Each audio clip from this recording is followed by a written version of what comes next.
Y perdón que se lo diga, pero para mí es una vergüenza que me vengan y me quieran decir, no, la inflación al 2% al año está bien.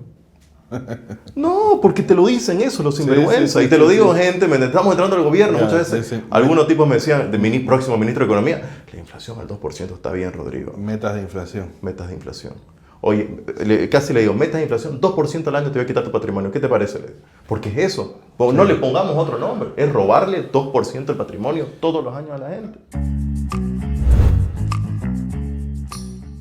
¿Cómo están, señores? Muy buenos días, buenas tardes o buenas noches, independientemente del horario en el que nos estén viendo. Bienvenidos a otro episodio más de nuestro espacio Cripto con Corbata, traído a todos nosotros a través de Santa Cruz Consulting Group, donde discutimos temas de actualidad, de economía, coyuntura, con una tacita de café.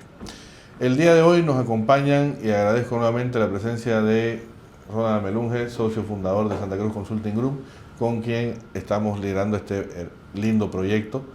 ¿Cómo estás, querido Ronald? ¿Todo bien? Gracias, Juanfer. Bien, otro episodio, otra conversación interesante. Así es, así es. Y el día de hoy tengo el gusto de presentar a un gran amigo, Rodrigo Mundaca, especialista en economía y en filosofía.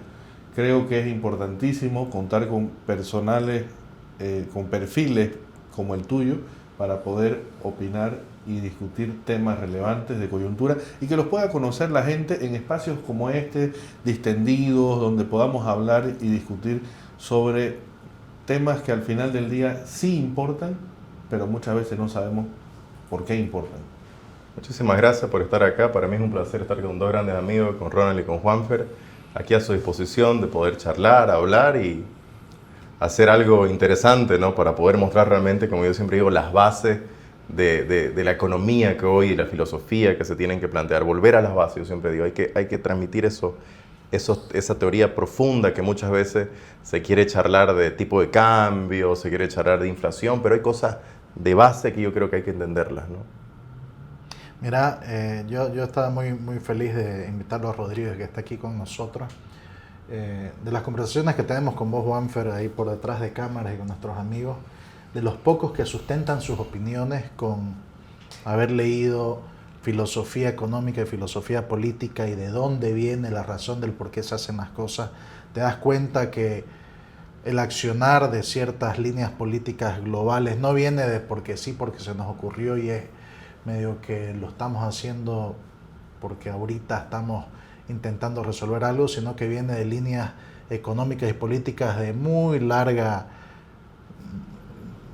data y que ahora simplemente estamos viendo, por ejemplo, el final de una línea de 20 años de un izquierdismo y de un populismo bárbaro, y toca conversar, bueno, ¿qué se viene del otro lado, digamos, ¿no? ¿Qué es lo que contrarresta esta batalla cultural, como le dice Laje, esta batalla de filosófica y política para ver nuestro futuro? Y obviamente, como estamos en Cripto con Corbata, ¿qué implica esto para el mundo de criptoactivos, ¿no? Pero bueno, todo tuyo, doctor. No, ahí yo creo que es importantísimo que nos puedas comentar, Rodrigo, un poco, siguiendo la base de lo que acabas de decir, ¿no? Yendo a las bases, yendo a la esencia de los conceptos. Bajo esa lógica, ha empezado un nuevo ciclo, o está empezando un nuevo ciclo, donde ya prácticamente se habla nuevamente de capitalismo, no como una mala palabra. Se habla nuevamente de libertad económica con total apertura, cosa que antes no se podía, se veía mal, se veía casi invasivo. En ese sentido, me gustaría que puedas conversarnos un poco sobre conceptos vinculados a lo que es justamente capitalismo, qué es y cómo funciona, por ejemplo. A ver, se me ocurren temas que vos los dominás y sabemos que nos conocemos y hemos charlado de esto. Temas como por qué es importante el ahorro, qué importancia tiene la tasa de interés en la economía, cómo ese modelo capitalista termina siendo el mejor modelo posible aplicado hasta la fecha en la gestión humana. Mira, yo creo que hay que primero pensar que el capitalismo, para mí, más allá de una ensalada de diferentes instituciones, que yo creo que la gente piensa, no, vamos a esto, lo otro, y sale el capitalismo. El capitalismo es una técnica que se crea hace 200 años. Y claro, hay lo que se llama La salida de la pobreza, el escape de la pobreza, que lo escribió un autor que se llama Dean. Y ahí es importante entender que el capitalismo fue inventado hace muy poco.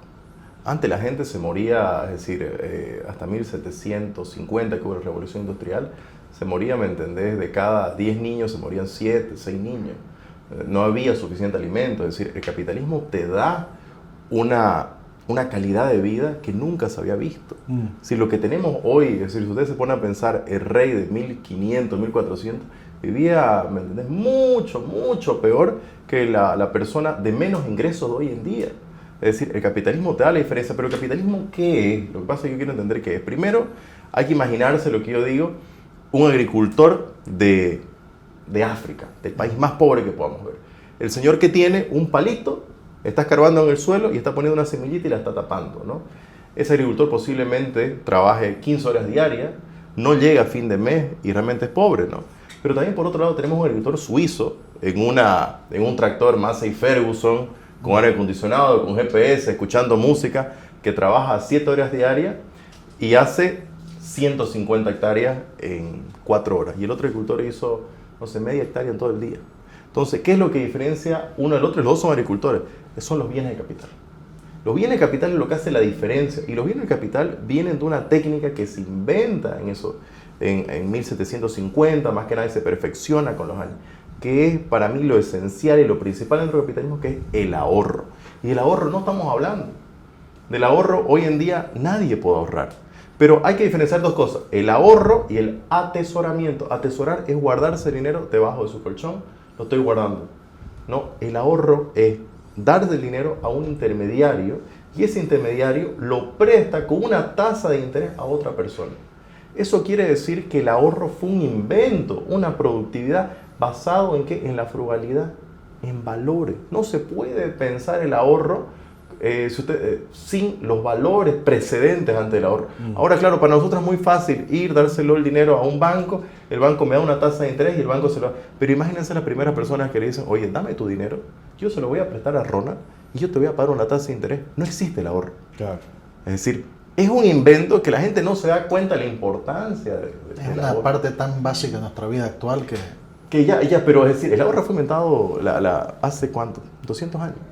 No tiene más de eso. Entonces, el ahorro produce inversión. La inversión produce bienes de capital. Los bienes de capital sacan la pobreza. No, pensar que el capitalismo es consumismo, este tipo que está con un cigarro grande, con cadena y dándole migajas a los demás mientras come marcas de luz, eso es consumismo. El consumismo no es capitalismo. El capitalista, la mejor figura capitalista es el tipo que ahorra todos los días en su casa y va ganando tasas de interés.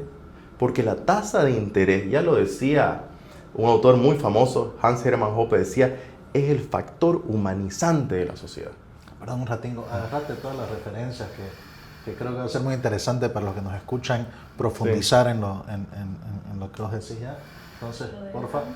Sí, no, él te va a pasar las referencias, pero vamos a atenderle que la gente que nos observa tienden a interesarle, bueno, ¿y dónde salió la información? Y no queremos nosotros solo hablar porque sí del aire, sino siempre intentamos dar referencias de los puntos que tocamos para que la gente pueda seguir estudiando, seguir educándose y profundizando. Y es uno de los motivos de los que estés acá, porque realmente, personalmente, que lo conozco a Rodrigo, es una biblioteca con patas. Entonces, no, realmente... Toma apuntes, por favor. Realmente es un lujo escucharlo. Ahora, sobre esa línea justamente, ¿qué rol dentro de todo este esquema? Porque, mira, vos acabas de describir un sistema realmente nuevo que se basa en un activo, en un invento mucho más antiguo que es el dinero. ¿Qué rol ha jugado el dinero en medio de todo esta vorágine de la creación del capitalismo? Porque lo has descrito muy bien, ¿no?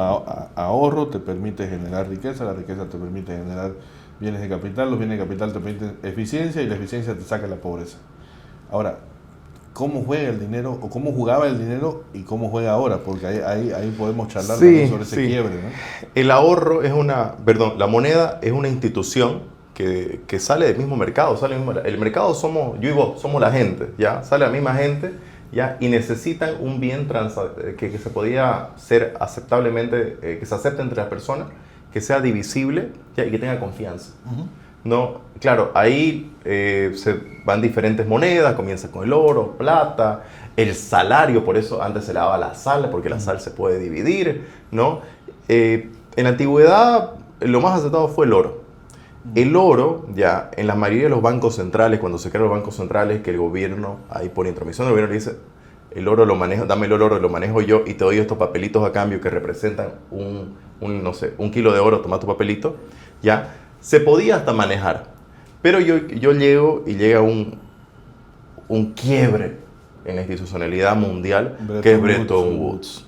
Bretton Woods, ya, te dice, ya no importa el oro, ya, Estados Unidos, ahora la moneda aceptada es el dólar, y el dólar yo lo imprimo, y atrás del dólar, no, confianza. Claro, la fe del Estado. Y a la fe del Estado. Oye, pero no hay dólares, sí. Desde que se crea Bretton Woods ahorita, el dólar ha perdido un 90% de su valor. ¿Ese fue Nixon en el 72, por ahí? Sí, creo que sí. Sí, pero han perdido 90% Sí, del valor del dólar. Es decir, claro, y de ahí ahora, ¿qué hacemos? Pues decir, si nosotros como bolivianos corremos hacia el dólar cuando el boliviano cae, ¿y del dólar dónde corremos? ¿Dónde nos vamos ahora? Esa es la pregunta. Lo que hablamos en nuestro primer episodio, ¿no? El índice Big Mac, ¿no? Creemos que estamos ahorrando aquí en dólares y nos damos una escapadita a Miami y miércoles, $15 una Big Mac. Exacto. ¿Qué hacemos, no? Exacto. Y esto también lo conversamos, que entre 2020 y 2024 vieron como 3 años que la tasa de emisión monetaria de Estados Unidos fue cerca del 13% anual. Una locura. Entonces, esta gente imprime plata y la inflación se la chupa el mundo. Claro, lo que pasa es que las otras monedas están tan mal, ¿no? Que todo el mundo va y corre al dólar. Pero es importante saber que hay nuevas opciones. El mercado dio nuevas opciones, ¿no? Una de estas es Bitcoin. Bitcoin es el futuro, la realidad y el presente de hoy en día. El oro digital. El oro digital. Se lo compara mucho con el oro, ¿no? No, y tiene una misma, es decir, es transversable, se puede dividir y tiene confianza. Son las 3 patas del dinero.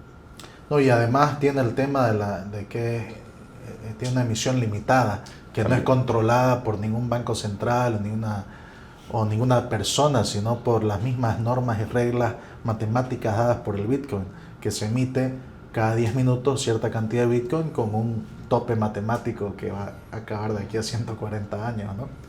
Mira, siempre cuento que muchas veces creo que el Bitcoin hasta muchas veces termina siendo un poco más seguro que el oro, porque dentro de los economistas tenemos escuelas, ¿no? Sí. Y nos peleamos entre nosotros, ¿no? Yo que soy austríaco no lo quiero a los Chicago, ¿no? Y los Chicago no lo quieren a los keynesianos, ¿no? Y los marxistas no son economistas, eso ya no se los cuentan, ¿no? Pero yo sé, los Chicago que le gusta la emisión monetaria, ¿no? Le encanta, ¿no? Y dice que la tasa de interés la tiene que manejar el Banco Central, ¿no? Y que ya no hay que volver al patrón oro. El patrón oro, ¿qué es? Volver a que la moneda sea sustentada por oro, ¿no? Claro. Los austríacos decimos, no, yo me soy austríaco, hay que volver al patrón oro, ¿no? Sí. ¿No? Y los Chicago me llaman un día y me mandan una noticia y me dicen, un meteorito lleno de oro va a caer en la Tierra. Y me dice, imagínate cómo va a caer el precio de la demanda del oro. Claro, y Bitcoin no tiene eso porque tiene 21 millones que no se va a volver a producir. Hay un caso muy interesante sobre qué ventaja en particular tiene Bitcoin sobre el oro, ¿no? Por ejemplo, ¿qué sucede cuando el precio del oro sube? ¿Ya? El incentivo para las empresas mineras de buscar y utilizar tecnologías más caras para extraer más oro existe. Entonces, al subir el oro también va naturalmente a haber una emisión mayor de oro hasta que esa misma tasa de emisión haga volver a bajar el precio del oro y se mantenga el famoso modelo de la telaraña medio estable. Entonces lo mismo sucede con el petróleo. Esto lo aprendí en Alberta, por ejemplo. El sacar petróleo de las arenas de petróleo de Alberta no era posible hasta que llegó a casi, ¿cuánto? $80. No, a más de 100. Tuvo que superar la barrera de los $100 y ahí Alberta, para que sea rentable los butímenes pesados de Alberta. Pero mismo así, el hecho de que esto es algo que vos podés ir y minarlo y cambiar el índice de emisión de ese bien que estamos utilizando como un estándar, hace que el índice de emisión sea variable. Con Bitcoin, nada, señor. Cada 4 años cortamos a mitad la velocidad de emisión. Y es así porque es así y no va a cambiar. Y es así porque hay una cosa, no están los burócratas del Estado encima de Bitcoin. Correcto. Y eso es una gran cosa. Y han intentado, ¿no? Sí. Y no han podido. Si no han intentado, Y siguen intentando. lo siguen intentando, pero ahí hay que darse cuenta que el proceso creativo del mercado no los va a dejar. No. Porque realmente, y ya yendo en una parte más grande, si por X, Z y E motivo, no sé, toman Bitcoin, imaginémonos en el peor de los casos, ya el mercado sabe y la gente sabe que va a correr hacia un nuevo lugar, hacia un nuevo. Si las criptomonedas ya son la solución, son el futuro. Hoy en día me decía mi amigo, no, yo prefiero tener USDT que tener dólares físicos. Me decía. Totalmente. Se acabó, me decía. Totalmente. Me acaba de escribir mi abogado en la mañana, ¿y en qué va a estar el contrato en USDT, por favor? Y se le dio un cortocircuito, búscatela, pero a mí me van a depositar en USDT en tal wallet, así que Es me correcto, lo escribí, ¿no? es correcto. Porque estoy utilizando eso ya de referencia y aunque puede venir y querer peleármela en el contrato y pagarme en bolivianos, pero yo sé con quién estoy transaccionando que me va a pagar en USDT, pero ya es una moneda de referencia global y yo diría que esta parte de la estrategia de mantener como hegemonía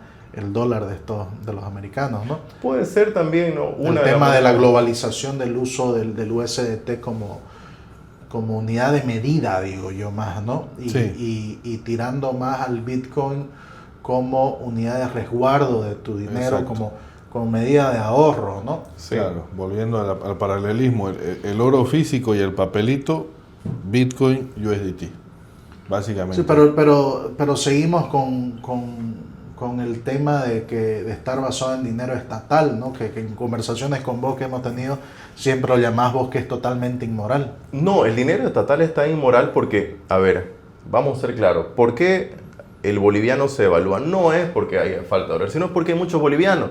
Y detrás de que hay muchos bolivianos, tienen que darse cuenta que hay un tipo imprimiendo bolivianos y dándoselo, ¿me entendés?, al mercado. Sí. Es eso. Si bajarían la tasa monetaria, que es la M1, para poder igualarla de nuevo, ¿me entendés?, con la cantidad de dólares, el dólar puede volver a su proporción. Pero nadie, y esto lo hablo pasando el próximo gobierno, nadie quiere dejar de que la masa monetaria se disminuya. Si el dinero, el boliviano es un producto más. Si hubiera menos bolivianos en el mercado, ya podríamos regularlo y que baje. Pero no quieren soltar la emisión monetaria, que es esta parte, ¿me entendés?, del gasto público. No se quiere hacer. A ver, una vez estábamos revisando el presupuesto del Estado con Jorge, justamente. Me muestra, mira, Ronald, con todo lo que recaudamos de impuestos, apenas da para pagar la planilla del tamaño del Estado. Y para poder operar el resto del Estado, de todos los servicios que damos, nos tenemos que prestar o dependemos de los hidrocarburos. Es una locura. ¿Y eso es por qué? Porque el Estado, al tener control, el estatista, el presidente del gobierno, al tener control de la maquinita, puede generar mágicamente empleos estatales y seguir imprimiendo para poder pagar todos esos roles en el gobierno. Fue donde me sorprendió y se creó un monstruo, el Leviatán que le decían, ¿no? De un tamaño de Estado que creo que, mira cómo solo discutir el ahorro y el dinero nos lleva ya a filosofía política de cuál es el tamaño del Estado, cuál es el rol del Estado, por qué es tan grande y por qué el Estado imprimiendo para generar pegas y agarrar poder político. Y yo creo que hay que tomarlo algo en el tema de los bienes inmuebles. Antes un departamento valía $100,000 a $6.96, que nominalmente vos lo cambiabas y te podrías comprar esos $100,000. Hoy en día vale tu mismo departamento, pero a 12, 14 tipos de cambio paralelo. Eso quiere decir que tu departamento bajó de precio. Sí. Que la gente que normalmente ahorraba en activos fijos, que la idea muchas de las personas mayores era: me compro varios departamentos o casas y vivo de alquileres.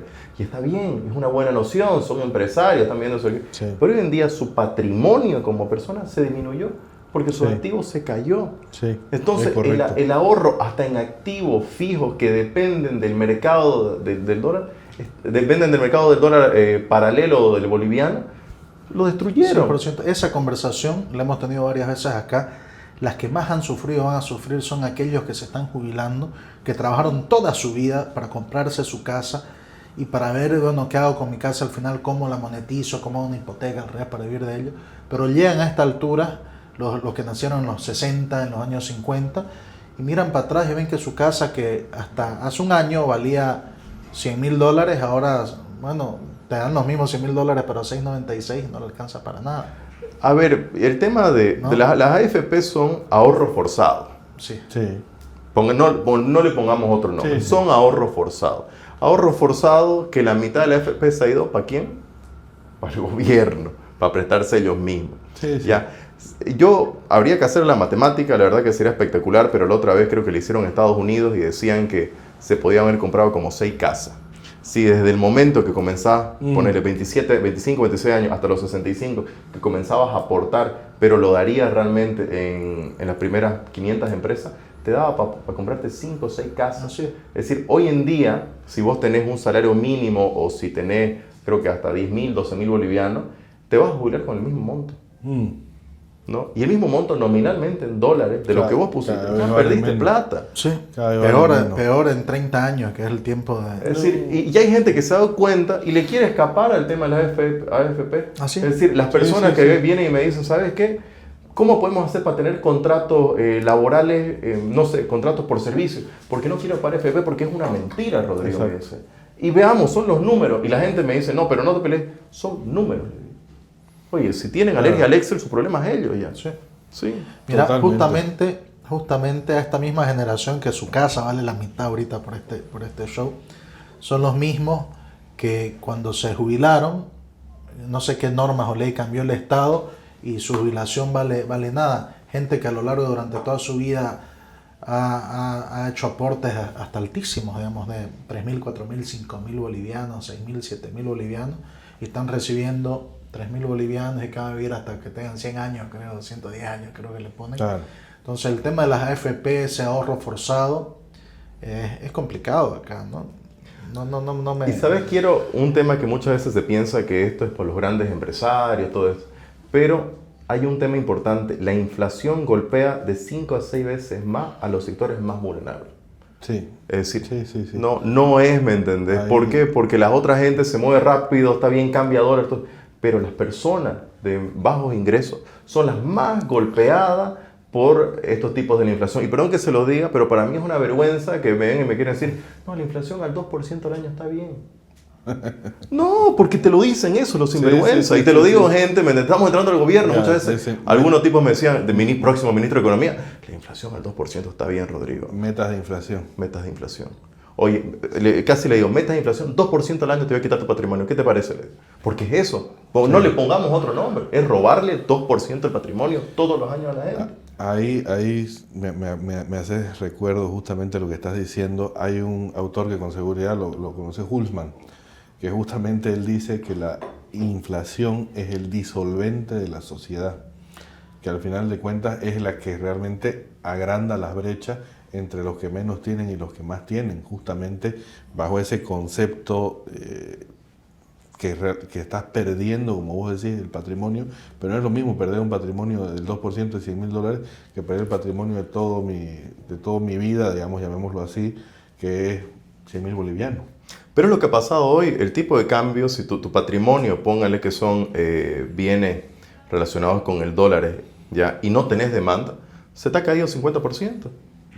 Es decir, correcto. Ya está, ya está. Y nadie está diciendo nada, no, la inflación, que no sé qué. Han disminuido 50% de patrimonio en 3 años Sí. que comenzó esto. Sí.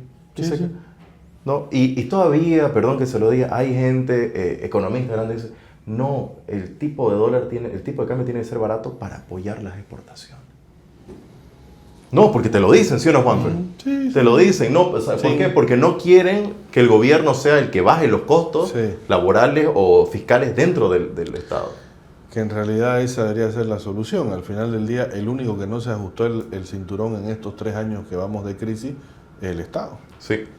Es el único que falta que haga el gran recorte. Ahora, estábamos hablando de inflación. Yo escucho mucho tocar el tema de inflación y objetivos de inflación también al Fed americano, ¿no? Y son quienes ponen la tasa de interés y es un show cada vez que sale el Fed a hablar que ha variado la tasa de interés una coma. ¿Por qué es tan importante la tasa de interés? Volviendo a lo básico, volviendo a estos temas que todos medio que deberíamos entenderle. A ver, ese es un tema que hay una gran discusión, sobre todo entre los austríacos, que es la escuela, yo te puedo decir, más liberal, quizás con los Chicago, que la tasa de interés tiene que ser dominada por el Banco Central o tiene que ser la base monetaria versus las demandas de dinero. ¿Ya? Entonces, en el mundo, a diferencia de todos los dineros fiduciarios que son del gobierno, la maneja el Banco Central. La FED es el Banco Central americano. Entonces, igual que acá, es el encarecimiento de dinero. Entonces, ¿por qué es importante? Porque ellos te van diciendo realmente cuán caro o barato es el dinero para que te puedan prestar. Normalmente, dentro de la noción del ahorro, debería decirte la masa monetaria, porque cuánto capital estoy dispuesto a invertir a tercero. Entonces, ¿dónde se ve la tasa real? Yo digo realmente o en la bolsa de valores que se da, o se da en las monedas libres, como son las criptomonedas, ¿no? Entonces, creo que Bitcoin ya comenzó a prestar. Entonces, y esas yo creo que son las tasas reales. Sí, que se sí, Bitcoin vos podés prestarte contra tu Bitcoin ahorita en Binance a 4,5%. Pero te doy un ejemplo. ¿Qué pasa? La tasa, la inflación en Bolivia, ¿cuánto, Juanfer? ¿Es 13% al año? No, ahorita. Sí, pero el año pasado. No, el año pasado cerró en 10%. En 10%, ya. Si la tasa de inflación es 10%, ¿y el banco cuánto te puede dar en DPF. en DPF? 3. Ya perdí. está. No vale la pena ahorrar. Chao, 7. Sí, ¿para qué vas a ahorrar? Destruiste Exacto. el ahorro y el ahorro es la Exacto. base de crecimiento a futuro. Exactamente. Hay un libro de Stefan Zweig después de la Segunda Guerra Mundial que habla cómo los alemanes, después de la hiperinflación alemana, después de la guerra, gastaban su dinero. Y los tipos decían que se descontrolaban, se iban y se compraban todo, se lo gastaban en los bares, porque su dinero, día que pasaba, día que valía menos. El marco, el franco. ¿Qué es lo que pasó en el mismo caso con Argentina? Por eso es que en Argentina, pese a toda la situación hiperinflacionaria, los restaurantes estaban llenos, los teatros estaban llenos, los cines estaban llenos. Era justamente por eso que la gente decía, mi dinero mañana no va a valer lo mismo. Pero te destruye como persona porque te dedicas al consumismo. Y esto puede ser interesante. Leí también que el tema de la inflación es lo que ha destruido imperios. Si vos ves el tema histórico del mismo imperio romano, cuando empezó la decadencia del imperio como tal, es cuando empezó a verse que empezaron a limar los borecitos del oro, hacer las monedas cada vez más chicas y se empezó a perder el valor del ahorro y el valor del oro a través de estos imperios, donde, como vos decías, el oro era tan sólido, tan físico, tan que ni siquiera Augusto podía pagarle a sus legiones inventándose, imprimiendo un papelito, que cuando empezó a caer la capacidad de pagar y el Estado empezó medio que a achicar la moneda, a buscársela, fue cuando empezó el declive del Imperio Romano como tal. Pero es fue muy interesante también lo que pasa cuando España llega a Sudamérica y comienza a trabajar las minas de oro. Entonces mucha gente piensa de que el dinero te hace vivir bien. Yo digo, no te hace vivir bien el dinero. Porque hoy en día, si yo, lo que te hace bien son los bienes de capital. Entonces, sacaron mucho oro de España, de Sudamérica, y lo llevaron a España. Y claro, como no había bienes de capital, ¿qué pasó? Hubo una inflación de la moneda, Sí. de la moneda española, porque claro, había oro, pero no había bienes de capital. Se podía hacer transacciones, todo eso, pero hubo tanto que subió la moneda. Entonces, ahí también nos va, Claro. que es importante la moneda, es importante el Bitcoin, pero lo importante de acá son tu capacidad de producir bienes de capital en una sociedad. Eso es lo que te saca la pobreza. No te saca la pobreza, no sé, como yo digo, llegas a una isla, no vive nadie. Ronald está en una isla solito, ¿ya? Ronald, escúchame, te voy a dar $1 millón para que sobrevivas. No, oye, yo quiero agua, quiero comida, quiero una casa. Es decir, esos son bienes de capital. Eso es lo que hay que entender. Claro. Ahora, yendo a pensar un poco a futuro, no estamos hablando de cómo la inflación nos ha destruido la capacidad de ahorro, cómo el ahorro fue un invento de menos de 200 años, digamos, ¿no? Creo que hay que profundizar un poquito más en por qué el ahorro vos habéis dicho que es como la base del progreso, ¿no? Que básicamente para mí es la capacidad de juntar el trabajo que he hecho para poder gastarlo más adelante. Es como el tiempo mío que he invertido trabajando, me lo puedo gastar más adelante, me puedo relajar un ratito y utilizar mi dinerito en hacer lo que quiera. Y ahí me gustaría que aprovechemos y combinar la pregunta de Ronald, que está súper interesante, con la coyuntura actual de lo que es el Bitcoin hoy por hoy. Y cómo vamos a ahorrar. Exacto, porque ahí viene el tema, ¿no? O sea, el ahorro es importante, efectivamente, y ahora nos lo vas a ratificar, pero ¿en qué ahorrar? Claro. Y ahí viene ¿Qué vehículos financieros existen ahorita para poder volver a ahorrar? ¿Qué es confiable? Porque si me decís, no puedes ahorrar ahorita en vehículos, en inmuebles, porque no hay demanda para ellos y no va a ser líquido, va a ser difícil. No puedes ahorrar en bolivianos, porque bueno, sabemos lo que está pasando con el boliviano. Si ahorras en dólares, estás expuesto a que el Fed sigue imprimiendo, entonces, ¿en qué ahorramos? Entonces termina ahí, ¿no? Mira, Karl Menger, fundador de la Escuela Austríaca, decía que había que tener 3 variantes para hacer dinero, ya que es tenga la confianza, que que sirva para transicionar, ¿ya? Y que se pueda dividir. Es decir, el Bitcoin tiene las tres cosas. Tiene confianza, ¿ya? Porque la gente confía ya en el Bitcoin. Se puede dividir, vos podés dividir los Bitcoins, ¿ya? Y podés hacerlo vos podés pagar un tipo en China si querés con Bitcoin. Sí. Hay esa transferibilidad. Entonces, creo realmente que las criptomonedas, Bitcoin es un claro ejemplo, pero va a haber otras criptomonedas también que son importantes y que sirven, y hay confianza, ¿ya? Es el futuro del ahorro. Hoy en día mucha gente me dice, no, pero hay que comprarse bienes inmuebles, le digo. Si te compras un departamento, sí tiene valor, sí hay confianza, pero ¿lo puedes dividir? ¿Lo puedes hacer líquido? Claro. No puedo venderlo por cuarto, digamos. Y volvemos al mismo tema, ¿no? Que siempre, yo siempre agarro yo este ejemplo. Llegas a tus 60 y pico años, ¿no? Tenés tu casanga, te caíste y te quebraste una pierna, digamos. ¿Cómo vas a utilizar tu casa para pagarte esa quebrada de pierna? No puedes dividirla la casa. Vas al banco, pedís una hipoteca, te tardas un mes en que te den la liquidez, y hay una cierta falta de velocidad del dinero ahí. Ponete que fallezcas, qué tan difícil es dividirlo entre tus 3 hijos, quedas con peleas de décadas en dividirte ese inmueble. Entonces, enter Bitcoin, como dicen los gringos, ¿no? Exacto. Llega Bitcoin y vos agarrás, ¿sabes qué? Esa casa de $100,000 la voy a convertir en un Bitcoin. Es un Bitcoin ha promediado en los últimos 10 años 70% de crecimiento anual. Es un Bitcoin, no está en ninguna jurisdicción, no tiene costo de mantenimiento, no tiene gasto. Si fallezco, es fácil de dividirlo, se puede configurar con un abogado o con tu hijo mismo. Inmediatamente, en 3, 10, hasta cada Bitcoin se divide en 100 millones de partes. O sea, es casi infinitamente divisible.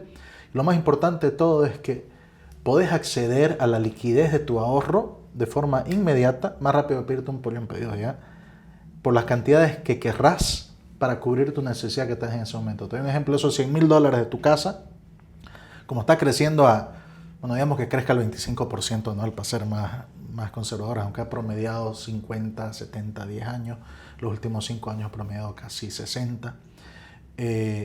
Ya te puedes sacar un préstamo contra tu propio Bitcoin. Hoy día, me fijé, la tasa era 4,5%. Te prestas contra tu propio Bitcoin para pagar tu alquiler, mientras tu activo sigue creciendo, y esa pata que te quebraste, te prestaste los $500 que necesitas para ir al médico, sin necesidad de ir comiendo o destruyendo tu capital o tu ahorro futuro, teniendo mejor tasa que la del crecimiento actual del Bitcoin. Entonces, se ha convertido en una forma de ahorro global, protegida contra el Estado mismo, porque que el Estado pueda venir y congelar tus cuentas porque lo que sea. Lo que sucede mucho es que puede ser que un empleado te demande por cualquier cosita. No, aunque te demandaron por $1,000, te congelaron toda tu cuenta y anda a buscártela, ¿no? Te protege de eso. Te protege con la velocidad de tener acceso al dinero, que si te mudaste a Brasil o te mudaste donde estés, Bitcoin sigue siendo Bitcoin, es dinero global, cambiable, intercambiable entre todos. Entonces, es un cambio de chip que cuando lo conversas con gente mayor te dicen, oye, pero ¿cómo lo toco esto? Claro. La gente quiere dinero, es decir, lo normal y lo que mucha gente hacía era tener monedas de oro. Sí. Yo me acuerdo, monedas de oro de ahorro, ¿no? Sí, claro, ellos pensaban, me da igual. Las libras de terlina. Las libras de terlina. Me muero y le doy 5 pavos. Es decir, claro. Y ahora es más fácil, como decir, tener Bitcoin. Le das a tu hijo Bitcoin, pero fíjate que hay un paralelismo con el oro. Porque vos podés tener un lingote, lo mandás a dividir y ya está. Pero yo les digo, imagínate, no sé, viajar a Estados Unidos, a Panamá, con 3 lingotes de oro. No te da. Además que tenés que lo perdás, que cualquier cosa. Pero tenés tu Bitcoin acá. No, lo tenés acá. Sí. O sea, realmente al final del día, vos sos dueño de tu Bitcoin con tal que te acordes de tus palabras clave, digamos, ¿no? Obviamente hay mecanismos para guardarlos en fierro, ¿no? Pero al final de todo te acordás de tus 12 palabras clave y listo, tenés acceso a tu dinero en cualquier parte del mundo. No tenés que estar, como en caso de una guerra en Ucrania, que allá subió mucho el uso de Bitcoin, porque no tenías que estar huyendo entre las fronteras, escondiendo diamantes, tragándote diamantes o pedacitos de oro, porque la moneda local no valía nada. Era Bitcoin, te acordás de 12 palabras y listo, ¿no? Y ya para temas más de seguridad, digamos, de que no te puedan asaltar y decir, dame tu tema de Bitcoin, tu llave de Bitcoin, existen, y es como yo lo manejo y muchos que conozco lo manejan, la capacidad de distribuir acceso a tu capital que está guardado en cold storage, significa que no hay acceso a través de internet a ello, pero le decís, ok, usted es mi abogado, cuando yo lo llame usted me va a dar las 4 palabras que me faltan y este otro abogado me va a dar las otras 4 y solo así yo puedo acceder a mi capital, digamos. Existen muchos servicios de custodia y temas así que funcionan muy bien porque las últimas 4 palabras de las 12 yo se las dejo a mis hijos por si me voy y hay como los que ejecutan mi última voluntad si algo me pasa. Entonces, claro, formas de traspasar la propiedad, formas de protegerte, existen muchísimas, pero creo que estos 10 años que se vienen va a ser como la época del Gold Rush americano, digamos, cuando todo el mundo estaba buscando minar todo el oro de California, porque Bitcoin va a seguir creciendo estos próximos 10 años, las expectativas son por lo menos un ritmo de 30-40% anual en promedio. Tiene sus fluctuaciones casadas con la masa monetaria internacional justamente, porque como vos bien lo decías, la disponibilidad de demanda de productos de riesgo para ahorrar es basado en cuánta plata hay en el capital.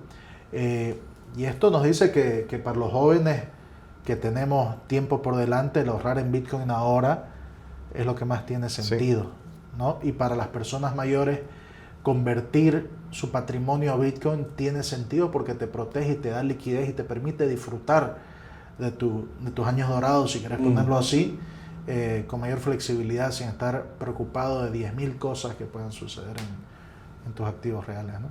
No sé, mis ideas. No, está bienísimo. Yo creo que, a ver, la charla de hoy ha sido tremendamente enriquecedora. Creo que hemos podido cubrir gran parte de los temas que habíamos conversado previamente. Y bueno, de nuestra parte simplemente agradecerte, querido Rodrigo. Realmente valoramos muchísimo tu tiempo. Sabemos de que sos una persona tremendamente ocupada con 1001 ocupaciones, no solo académicas, sino también empresariales.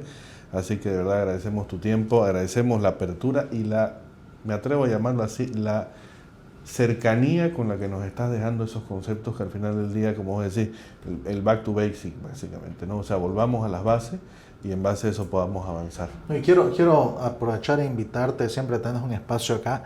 Nosotros también tenemos un espacio de shorts, así que sería muy enriquecedor cuando cualquier cosa que vos veas en una semana digas, no, esto tenemos que hablarlo. Te invito a que literal te grabé lo que querrás sacar aquí a través del canal de Cripto con Corbata y nosotros con nuestro equipo de edición lo hacemos hablar porque la forma que vos pensás, que es con sustento filosófico, con sustento económico, no se encuentra mucho y es importante que se te dé palestra y se te escuche. No, ustedes son grandes amigos, ustedes lo saben eso y yo siempre digo, hay que volver a las bases, por darnos cuenta, dejar de hablar de, no sé, el precio del petróleo, sino, bueno, ¿qué es el ahorro?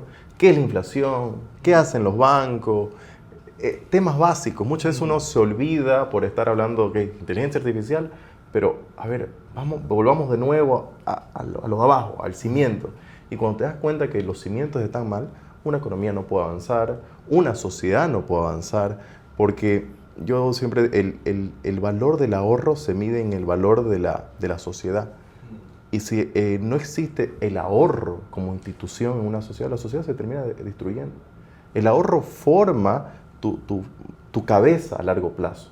Te dice realmente, oye, tengo que limitarme como persona porque es más importante mi futuro que mi presente. Eso es una forma de pensamiento que te dice realmente, yo me limito a mis placeres presentes por mis placeres futuros. Uh-huh. Esos temas, la verdad, es que tiene que ser una sociedad muy madura que lo pueda entender. Y eso es importante, claro. Y si la gente tiene su dinero, lo gasta, no lo usa, hoy no puede ahorrar, no piensa en su futuro, es decir, nos estamos convirtiendo en seres consumistas. El consumismo no es capitalismo, el capitalismo es ahorro. Eso hay que meterse a la cabeza. Es ahorro y, como le digo, el futuro está en tener monedas privadas hechas por el mercado como Bitcoin para poder tener eso, ¿no? Entonces, yo como siempre, es un placer estar, son grandes amigos y de nuevo les digo a la gente, hay que volver a lo básico, hay que leer de nuevo, ¿me entendés? A esos autores realmente que comienzan a hablar sobre sobre ahorro, sobre qué es la moneda, sobre qué es el libre mercado. ¿A quiénes nos recomendás para que lo pongamos ahí? A ver, los links. yo tengo la verdad que, como siempre digo, los austríacos tenemos un gran sesgo que somos austríacos.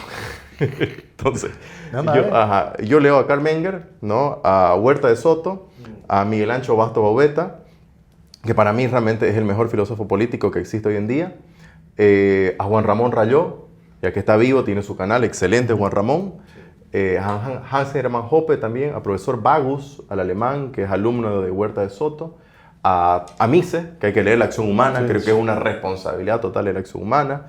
Bueno, y creo que lo más grande que hay para mí es Hayek, ¿no? Camino de servidumbre de Hayek, es un tipo adelantado. Y se comienza, hoy creo que el premio Nobel de Joel Mokyr se llama, ¿no? Te habla sobre la importancia de las tecnologías, ¿no? Yo me acuerdo que el libro me lo pedí de Joel Mokyr y a las 2 semanas premio Nobel. Entonces realmente un libro en español, muy difícil de conseguir pero te habla sobre que las sociedades van creciendo en base a tecnología, pero la tecnología tiene un precedente antes que es inversión, y el precedente de inversión es ahorro, y el ahorro son valores. Así es. Así es. Yo voy a agregar un videito de referencia para que empiecen a reír. Hay un video de rap de Keynesiano versus Hayek. Es interesantísimo, ¿lo has visto? Sí. Ya lo vamos a poner el link para que se rían un rato, pero creo que, y lo vamos a poner juntamente con listado de autores aquí para poder avanzar. Gracias, Rodri. No, gracias a ustedes. Rodrigo. Y queridos amigos, como siempre, muchísimas gracias por estar con nosotros en otro episodio más de Cripto con Corbata, donde discutimos temas de actualidad, coyuntura y hoy filosofía política con una taza de café. Hasta la próxima.